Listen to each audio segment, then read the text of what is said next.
Alors, quel est le point commun entre une simple balle de baseball et la gigantesque planète Saturne?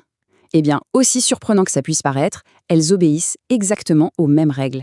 Des règles universelles qui dictent le mouvement de tout ce qui nous entoure.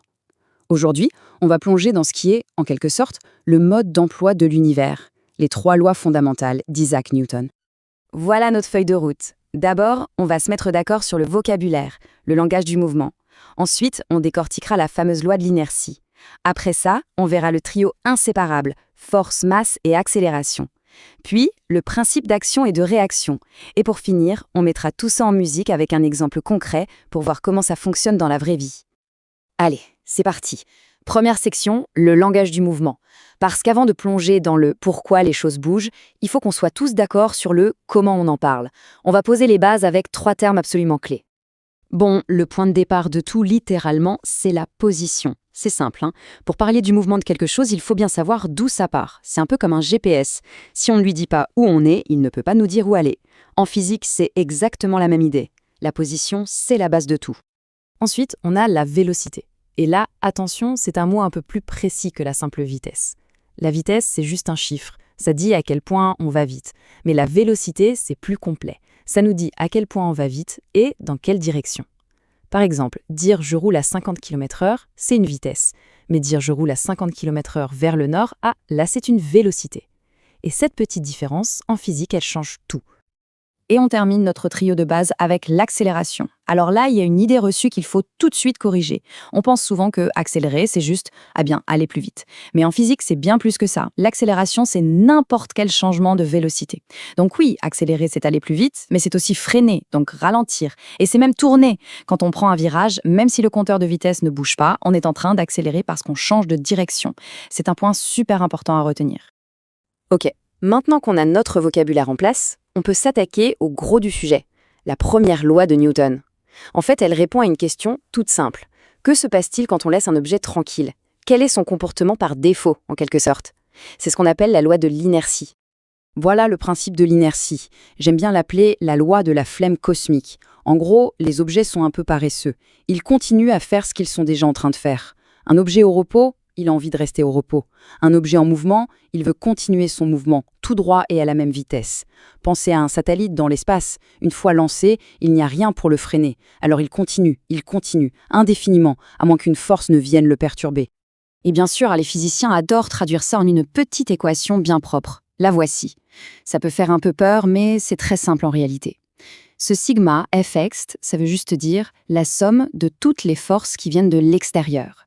Si le total de toutes ces forces est 0, imaginez 2 équipes qui tirent à la corde avec exactement la même force, eh bien alors, Vg, la vélocité, ne change pas. Elle reste constante. 0 force nette, 0 changement de mouvement. C'est tout. D'accord, donc la première loi, c'est pour les situations calmes, en équilibre. Mais la vraie vie, c'est rarement calme, non? Que se passe-t-il quand les forces ne s'annulent pas? Quand il y a un gagnant dans notre tir à la corde? C'est là que la deuxième loi de Newton entre en scène. C'est elle, la règle du changement. Et cette deuxième loi, elle se résume en une formule que tout le monde a déjà vue au moins une fois. F égale m fois a. Ou, pour être un peu plus précis, sigma Fx égale m fois ag. C'est peut-être l'équation la plus importante de toute la physique classique.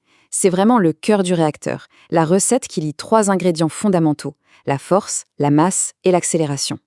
Ce qui est super important de comprendre avec ce sigma Fx, c'est que ce n'est quasiment jamais une seule force. C'est la somme, le bilan de toutes les forces qui s'appliquent à l'objet. Il y a peut-être une force qui pousse par là, une autre qui tire par ici, le poids qui tire vers le bas.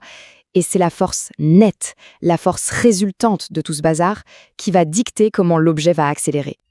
Alors, décomposons un peu cette formule. Le F externe, la force nette, c'est la cause. C'est ce qui met les choses en mouvement. Le M, la masse, c'est l'inertie de l'objet.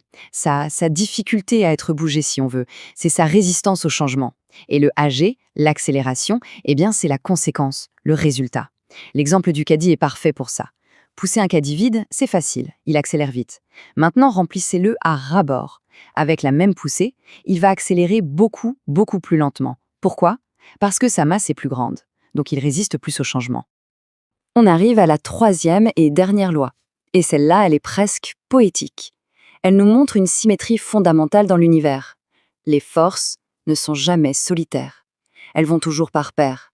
C'est toujours une interaction, un dialogue, une sorte de danse à deux. Le principe est hyper connu. Pour toute action, il y a une réaction égale et opposée. C'est aussi simple que ça. Si on pousse sur un mur, le mur nous repousse avec exactement la même force, mais dans la direction opposée. Alors oui, le mur ne bouge pas, mais ça ne veut pas dire qu'il ne pousse pas en retour. La force est bien là. Ici, c'est la version visuelle.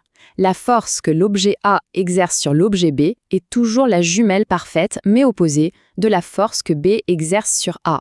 C'est ce principe qui fait voler les fusées, par exemple.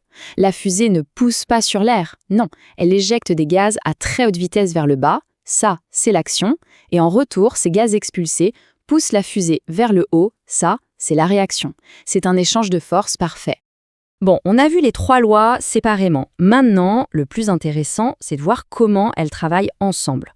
On a toutes les pièces du puzzle, alors assemblons-les pour voir ce que ça donne dans un cas pratique. Alors, la question est la suivante. Imaginons un bloc posé sur une surface. On tire dessus. Comment est-ce qu'on peut calculer son accélération ? C'est le genre de problème qui peut sembler un peu scolaire, mais c'est là qu'on voit toute la puissance de ces lois. Elles transforment la théorie en un véritable outil de prédiction. La démarche est super méthodique, c'est presque une recette de cuisine. Étape 1, on fait le bilan de toutes les forces. Qu'est-ce qui agit sur notre bloc ? Il y a la force avec laquelle on tire, bien sûr, il y a son poids, qui le tire vers le bas, il y a la réaction du sol, qui l'empêche de tomber, et il y a le frottement qui s'oppose au mouvement. Étape 2, on sort notre outil magique, la deuxième loi, sigma F égale ma. Étape 3, on applique l'équation. On additionne les forces qui aident le mouvement, on soustrait celles qui freinent, et on isole l'accélération. Et voilà, on trouve notre résultat. On peut prédire exactement comment le bloc va bouger. C'est ça, la beauté de la chose. Ces 3 lois, elles sont incroyablement puissantes. Elles décrivent avec une précision folle le mouvement de presque tout ce qu'on peut voir, d'une simple balle de tennis jusqu'aux orbites des planètes. C'est le fondement de l'ingénierie, de l'astronomie, de notre monde moderne. Mais que se passe-t-il si on zoome à l'extrême, au niveau des atomes, ou si on s'intéresse à des objets qui filent à des vitesses proches de celles de la lumière ? Là, on atteint les limites du monde de Newton. Et c'est là que d'autres théories, comme la mécanique quantique ou la relativité d'Einstein, prennent le relais. Les lois de Newton ne sont donc pas toute l'histoire de la physique, mais elles en sont le premier chapitre, un chapitre absolument fondamental et incontournable.